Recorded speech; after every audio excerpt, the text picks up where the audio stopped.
एक छोटे से गांव में, जहां चारों तरफ हरियाली और सुनहरे खेत थे, वहां एक ईमानदार और बुद्धिमान किसान रहता था जिसका नाम राघव था। गांव के सभी लोग उसकी इज्जत करते थे, लेकिन एक आदमी था जो उसे पसंद नहीं करता था, एक लालची व्यापारी, मोहन। मोहन हमेशा सोचता, मेहनत करने से अच्छा है कि किसी को बेवकूफ बनाकर पैसा कमाया जाए। एक दिन उसने राघव को धोखा देने की योजना बनाई, लेकिन जो हुआ वह उसकी उम्मीदों के बिल्कुल विपरीत था। कहानी एक दिन मोहन राघव के खेत पर गया और मुस्कुराते हुए बोला, राघव भाई, तुम्हारी जमीन कितनी सुंदर है, लेकिन खेती बहुत मुश्किल काम है। क्यों ना तुम इसे मुझे बेच दो, मैं तुम्हें अच्छा दाम दूंगा।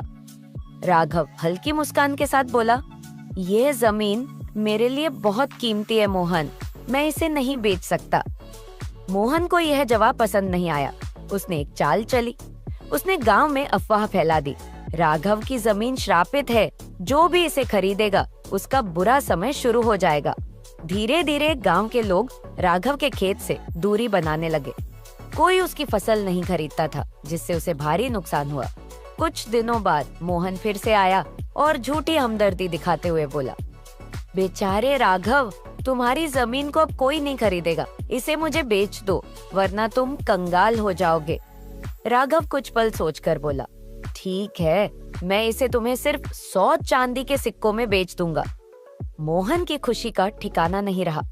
उसने तुरंत पैसे दिए और मन ही मन खुश हुआ कि उसने इतनी सस्ती जमीन खरीद ली।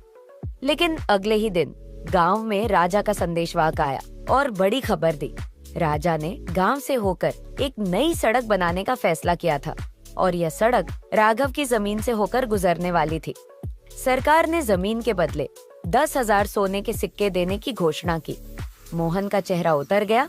उसने राघव के पास जाकर गिड़गिड़ाते हुए कहा, राघव भाई, कृपया मेरी जमीन मुझे वापस दे दो, मैं तुम्हारे 100 चांदी के सिक्के लौटा दूंगा। राघव हंसते हुए बोला, मोहन, मैंने कभी किसी के साथ बेईमानी नहीं की, लेकिन तुम्हारी लालच ने तुम्हारी ही आंखें बंद कर दी। जो दूसरों को धोखा देता है वह एक दिन खुद धोखा खा जाता है। मोहन को अपनी गलती का एहसास हुआ। उस दिन के बाद उसने कभी किसी को धोखा नहीं दिया और ईमानदारी से व्यापार करने लगा।